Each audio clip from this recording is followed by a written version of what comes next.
Hey guys, welcome back to the channel. Happy Father's Day. I am filming this on Sunday, although you are probably going to see it on Tuesday, but I thought I'd wear my daddest of hats just for the video. Thought we could also try a technique that I haven't delved into because we haven't really touched the stamps in this guy at all. So thought it would be fun to just make our own pattern paper. If you'd like to know about everything that's new on the channel, feel free to sign up for my email list. There's a link in the description box below. And if you'd like to see the videos as soon as they come out, please either like the video or click the bell so that you get notified by YouTube, as they usually come out sometime on Tuesdays. And I thought we could, let me grab it, work with our peach pie again, because I pulled some peach pie because I thought that would be a fun card base. And we'll figure out what sentiment we want. I think this will be mostly highlighting the pattern paper, and then we will decide to go from there. So really, we have the sand dollars and the sea stars as the primary elements in here. And I don't think I've worked with the sea stars at all, so I'm thinking let's play with them. And there's some different approaches you can take, because what I basically want to do is just make my own pattern paper. Also, when you pull a thin stamp like this off, I usually just leave it down for a second so that it can kind of reform into whatever size it wants. Then I'm just going to grab it on a block. Um, and we're just going to start stamping. It really doesn't matter where you start, except if you put the wrong side of your block in the ink. Hooray. Let's redo that. Anyway, it doesn't really matter where you start on this. Gonna have a pretty good mass tone. So I just want to start somewhere, and I don't need to have it fully on or off because we don't really know exactly how we're going to use this because we're probably going to cut this down later. So I'm just going to like let's start in the corner. I'm going to sort of stamp off a little bit, and that's sort of what we get. Now, what I'm going to try and do is sort of work in triangles. So I'm going to put the tip of one C star here. And then I'm going to just sort of say, I kind of like it like this. So if you work in these kind of triangles, it kind of gives you a semi-random look. I'm going to start another triangle here, I think.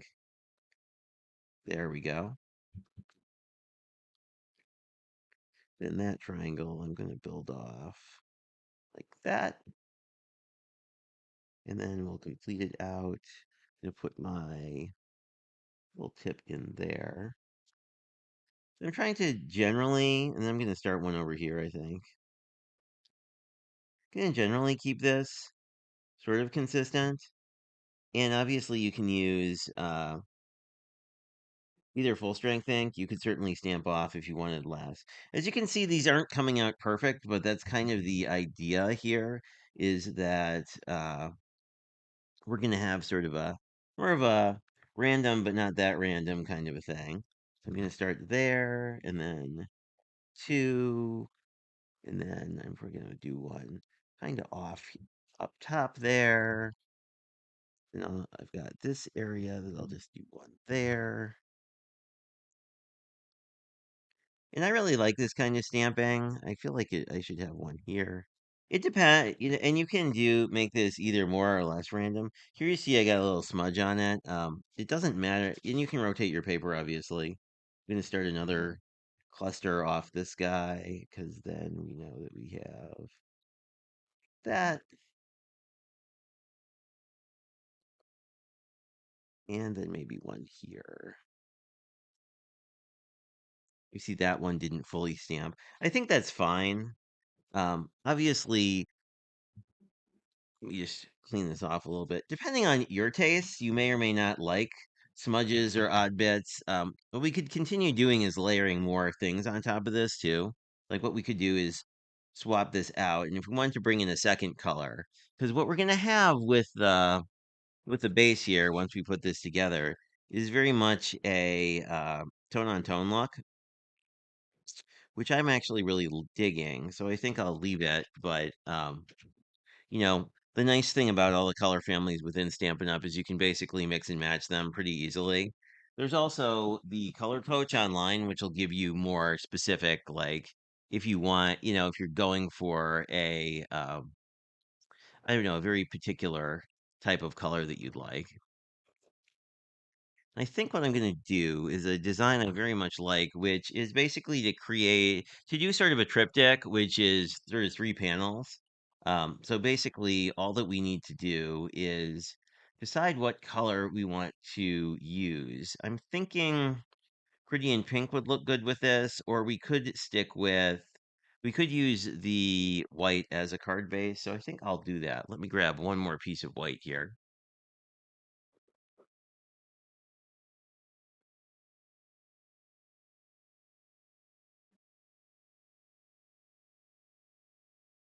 Okay, I'm back with a new piece of white, and I'm just going to make a card base out of it.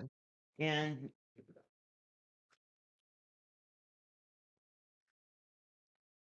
we do not need green today.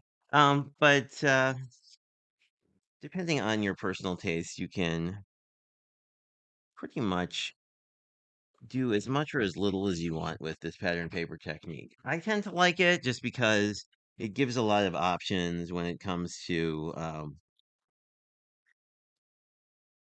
getting more use out of your stamps because, we all like to get the most out of our crafting dollar. And I feel like techniques like this really help, except I just scored it the wrong place. But luckily, it's not really that in there. So I think we'll be fine. There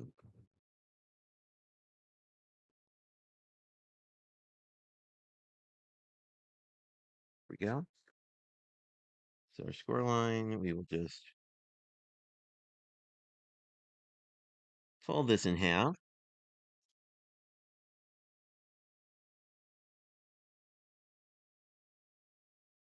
And let's just use our bone folder to put that crease in a little bit. So I'm going to grab my trimmer again. I think I'm going to do this horizontally. So what I want is this to be, let's see, 5 1/4 essentially. And that gets rid of our smudgy actually. So that's kind of cool. And then we basically want to, let me see, it would be 5 1/4. I think we'll be good. Let's do 1 inch strips. That'll be 1.5 inches, and I think that'll work out. But we'll find out. You can always adjust, obviously. If you decide that you want it to be slightly different, you can go from there. So I'm just going to cut off 3 here. And it's your choice if you want to. And look how much pattern paper I have. So I can use that for another project. Um, then I think I need these to be 5 inches. So I'm just going to kind of eyeball that. Think I cut these, yeah. I want these to be 5 because I want the matte piece or the layers to be 5 1/4. And what I'm gonna do is, because I'm probably gonna assemble these in line, I'm just gonna cut these two together. There we go. And I just need to cut, uh, let's see, I'll cut this to 5 1/4 because that'll just have the sheet and make it easier to work with. Put that to the side. We can decide if we want to cover up the back in a minute or two once we get the rest of this card assembled. And there we go. So I'm just going to cut layers that are 1/4 inch bigger. And then what we will do is we will just mat them like this. And that will be sort of our front of our card. And then we'll probably do a similar thing with the sentiment.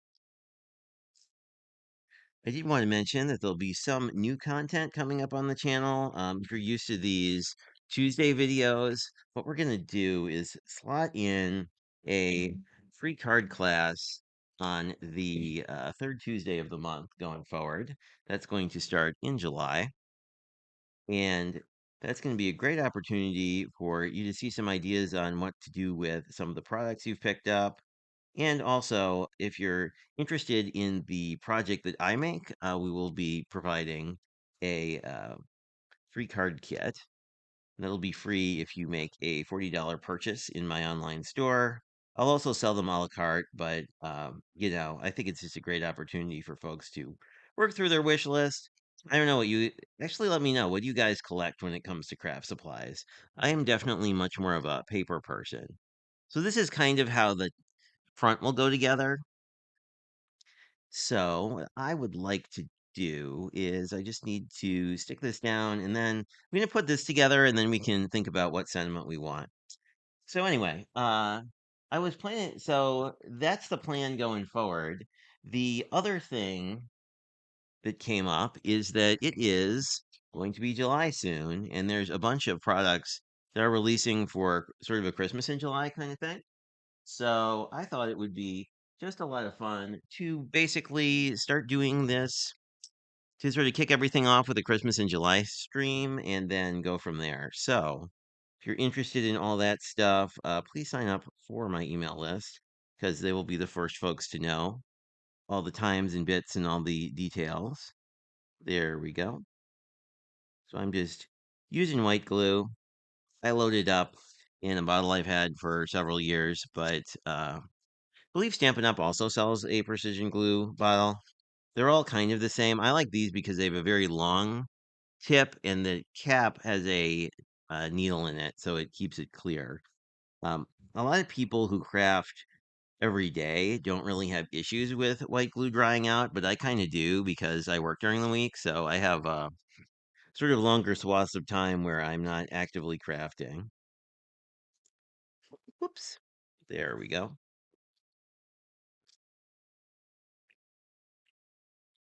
And if you're very diligent people, you might have actually noticed the class because I did schedule it in YouTube and on my Facebook page. So this is how this is going to go together. And I'm really liking how this is feeling. Let's just see from a white space perspective. Because if this is basically going to cover the whole card base nicely, I think it will. Then what we can just do is, except did I put these in the wrong order? I think I did. Put one upside down. And with a pattern like this, like you don't need to line it up, obviously, but if you want to, that's certainly an option. So we have a little extra space. So, but what I'll do is just put the top and the bottom piece on, and then split the space in the middle, and I think it'll look just fantastic. And then I think we can put our sentiment. We're gonna cut another piece, a similar setup for our sentiment, and put that here, and then we can cover up this little part, which is not my favorite. See how this is a little, oh, I'm off camera. Sorry about that. This one didn't stamp quite as cleanly, so I think putting the sentiment down here would be good. That's generally a nice placement for sentiments anyway, so it all kind of works out. So let's see let's stamp first. Grab another little block here. We've used this one, this You Absolutely Make My Day one a lot, which I like. Your friendship is a gift, I think would actually fit quite nicely on here. We probably have used that because I think the sentiments in this particular set are pretty awesome, or at least are ones that are I'm likely to use. So what I'm going to do is basically sort of do that. I'm going to grab some black ink here quick because I think it would look good to have a little bit of contrast. I'm a fan of the VersaFine Claire. The Memento works nicely as well, but I find the Claire is a lot easier to get like, well, and that one I kind of jacked up the edge here with a little over stamping. So I'm just going to do it again. That is probably, and then this one is a little weird. So we will try again. Um, the nice thing that, and I think I made this suggestion last time, is that, just gonna rock back and forth. Okay, last one is the good one.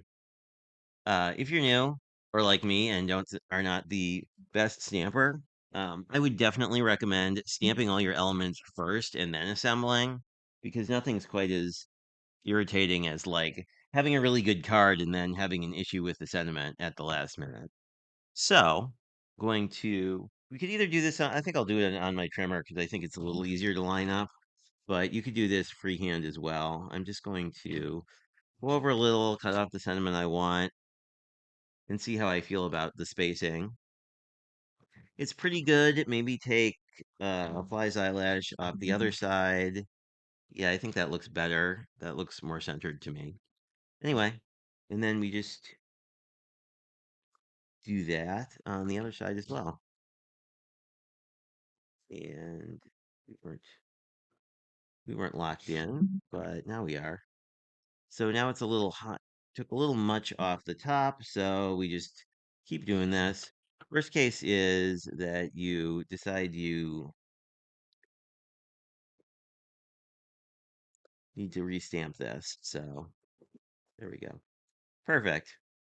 So I'm just going to measure this to figure out what size I think it is. I think an inch, probably an inch and a quarter will work well. Oops.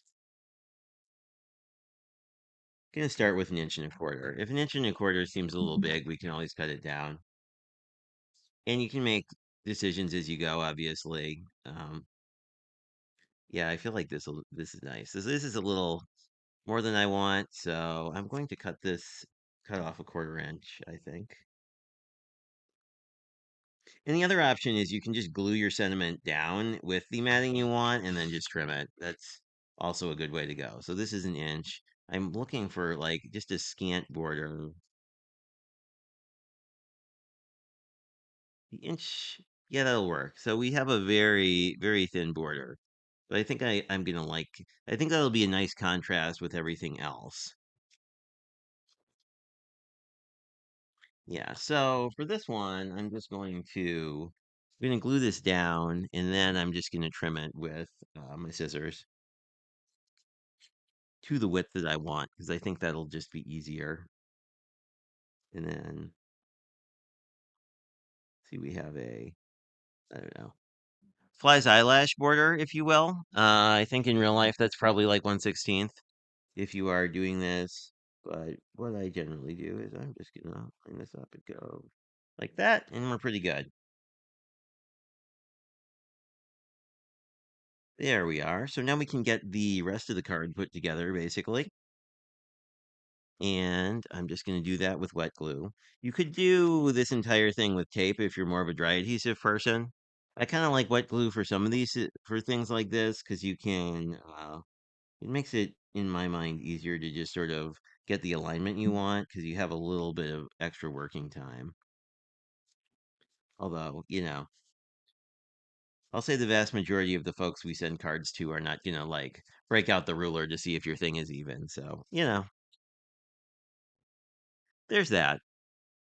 I think we're often our own harshest critics. And I just did the thing I said not to. Alrighty. So let me just make sure. Yep. Sure, I have this right side up. Again, because this isn't really, I mean, I don't think you'd notice tremendously if you did put one of these on upside down. So I think this is a really nice beginner card for that reason. But uh,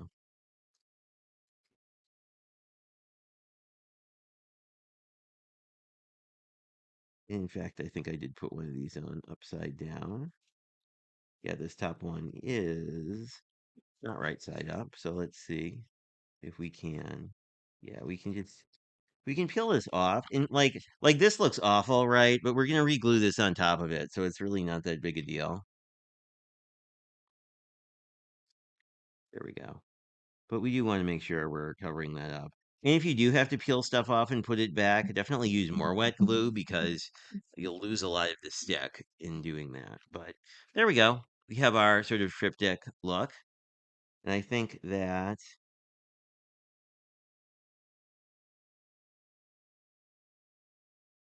kind of like this here.